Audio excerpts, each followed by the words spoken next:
with Mr. Brathwaite at his home, Yes. right? Mm-hmm. Mr. Brathwaite lives a very simple life, Right. and he has been very kind and forthcoming about me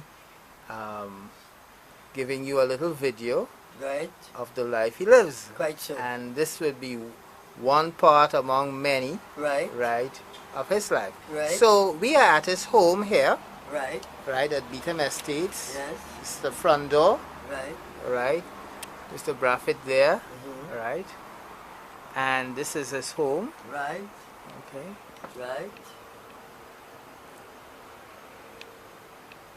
As you can see, Mr. Brathwaite is very organized. Mm-hmm. Mr. Brathwaite, so tell us about your work area, please. Well, when you rang me last night, I got up and I answered you. I was doing something. And I told you what I had to do. Yes. I didn't tell you about Mary Rang Yes. because it wasn't appropriate at the time. I knew you just called me to see if I was all right. Yes. And when I told you, I had 2 watches to repair. And when I'm finished and so on doing what I'm doing, I'll go and have those 2 watches done, putting in, replacing batteries and so on. Yeah. I had them done. And now that you're here, now that you're here with me this morning, I am showing you what I did last night. Okay. So you will be able to see, you will be able to confirm what I was telling you, you'll see it in reality. Yes. Good. So now I will go to the table, uncover it and show you what I did last night after I was finished speaking to you. Thank you. Sure.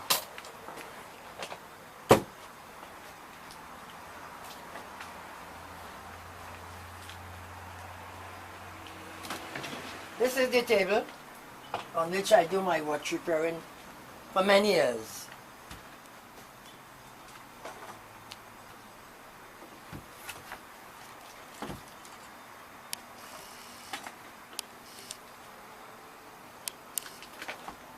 Now, this is the procedure. That's the table. These are the 2 watches I checked and put in batteries last night.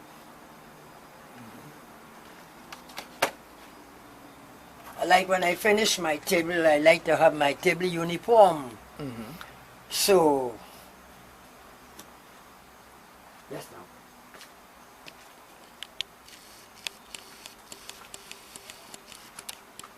So in other words, when I get up the next morning, what I have to do, I start afresh. Like every night when I'm finished, I have everything in order. So when I have to start, I start a new day. A new day is a new beginning of life. So this is the new beginning from last night when I spoke to you. Okay? Okay. All right. These will be the liver to the young lady to whom they belong to her home mother. Whoever I go and meet there, I will deliver them to her. Right. So far, this is the end of the topic. Can you tell us a bit about your workstation? I remember you said it was very unique in Trinidad. So could you tell us about how this workstation came to be? Well,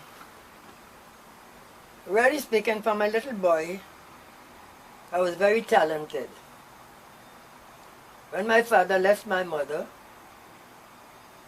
after I went through typhoid fever, had typhoid fever and I was admitted to hospital, that damaged my brain. But I was a little fellow, if the mother machines get out of order, I didn't know exactly what to do to get those 2 machines to work. One was a daisy and one was a singer. That's a sewing machine? Yes, 2 hand machines. She sewed by hand. No electrical fittings or so. She just had the ability to cut a clothes, cut a dress, put it on somebody with her measurement, and that dress or what she make was unique. She was a woman that had very little knowledge about education. She had to be kept back to help her mother to assist the bigger ones. So she never went to school. Yes. But God gave her that wisdom, facts, no lie. God gave her that wisdom, that she was unique in doing things. She just do things off the bat. God gave her that gift. So the education might have hampered her socially in writing a letter or so. Yes. But taking care of herself, she could have used her hands. I mean, as competent as a person that you put to learn to do something, she would take a box, hang it on a wall, right, and nail it up, and dress that box. And when you look at it, you see beauty. Oh. That's a little wall cover she making. And she get the frill and everything, she could open it and close it. And when you open the comb and brush everything inside of there, simple but unique. The people who used to come and visit us, as we live at Newtown, they were people... That's Newtown, Port of Spain? Yes. That's Woodbrook. Woodbrook, yes. They were people who had money, like the Fletchers, the Antonys, the Cleggs, the Dittons. And that year was around what? How were you old? What was your age I was then? about, let me see, How old were you all then? that time was between 11, 12. 11, 12 years. 9, 10, 11. All that year. Say 8, 9, 10, 11. We lived there. Number 40 Marava Road, facing Alcazar Street. So the Dittons on one side and the Fletchers on the next side. So that means that's like 1935. 1935, 36. Okay. Say 1935, 36, around that time. Yes. Yes. And these were wealthy white Trinidadians. You what? They were wealthy yes, white were Trinidadians. Some of them were German descendants. Some were foreigners that came here, married and had what we call Creole children, you know, but white, but well off. But some of them were German descendants. Keddies, Fletchers, Antony, Ditton.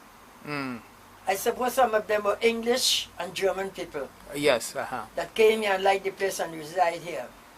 I being a little boy making my little toys out of wood, they used to come and play with me. Yes. And so now, they was interested in my lifestyle and they would encourage me to come and play with them. And as I could have behaved myself, I play with them, eat with them, and drink with them, and one had typhoid fever. I got it. They sprayed their home. Come and spray when my mother lived at 40 Marava Road, and I was hospitalized for about 2 months. So when I came out of hospital, my brain was damaged. I couldn't read, I couldn't write. I see. So when I went back out to school, the teachers had to beat me for not learning the lessons, and feel that because I was absent and I didn't bring a recommendation, that I was lying. It's when Mr. Martinez put on a licking on me and cut upon my back, and at that time, children then used to wear no underclothing like now. Yes. Parents couldn't afford to get children underclothing to go to school. You just your shirt and pants, your socks. Very rare sometimes you may have a vest. Yes. But they didn't have no underpants. Right? And he beat me so badly, and as my skin was soft and just come out of hospital, all the skin fit on the shirt. And that was Richmond Street Boys. Richmond Street Boys School. Mr. McNish was the headmaster name. In 1938, roughly. No, that's not 38, man. That's back in 37. 37, okay. Yes, that's 37. Couldn't be 38. It's 37. Yes. That happened just as I come out of hospital. I come out of hospital in 1937. Right. 35 is when I get the typhoid. 37 is when I went through my trials. Yes. Right? Yes. It's from that time my life started to change. Can't read, can't write, so I started to break beach. Yes. And of course when I went to school I get hiding because I didn't carry a recommendation. And after he beat me and I went home, when I went home my mother asked me, what happened to your back? How your back bleeding like that? I said, Mr. Magnus beat me because you didn't come to just to prove I was sick. And he didn't believe I was telling the truth, and he beat me. He said, but you have to bust up on your back. So she herself didn't realize the back was so soft that this strap that used to soak in a basin of salt water to hide, beat people's children. Take up this, you know, when a strap is soaked into salt water, you know what's going to happen? It's heavy, but it's going to strap it because it's twice times the weight of a normal strap. The salt water, it sucks in. So in those days in Trinidad and Tobago, we had corporal punishment. Yes. Yeah. Yes. I see. You go to school and your hands not clean, your nails not clean. The teacher take the comb and he comb your hair. He tug it if it ain't clean. You go to school and your pocket have ink on it. He hit you on your hand with a ruler because you have no right to come to Mr. Sandy Falk, but hit you on your hand with the ruler to make you open the palm of your hand and lash you in your hand because you have a right to come to school clean. It wasn't like now. Yes. You couldn't backchat the teacher. All you had to do is to put you on the bench. And the headmaster see you standing on that bench. They call some boys and they give you one hiding. So there was a big difference between 1935, 36 and 2013. Definitely, yes, definitely. Big difference. Definitely. If a teacher puts you on a bench, that means you're out of order. Yes. You're indisciplined and the headmaster see you on that bench. He don't ask you nothing. You ask the teacher, what you doing on the bench? You misbehaving. Right away he call you. And he get two boys to hold you down and give you one cuttass. It's so hard to put it. Yes. There's nothing your mother, your father, nobody could do about that. You misbehave in the school and they flog you. Now, that was in the Richmond Street Boys EC school. School. Now, that park, the park that's near to Richmond Street Boys EC, was it there then? Yes, it was there. And did they have the railings up in those years? years? Yes, it had the railings around, but it's a place where it was like the Savannah Park, like around the Savannah. You could have gone, sit down in any part of the park without anybody molesting you because it was a public affair. It wasn't like now they have a set of vagrants sleeping all about the place. Although, yes, they still had one or two people as vagrants. And, what I want to talk about is, of course, Port of Spain was not built up the way how it used to be. No.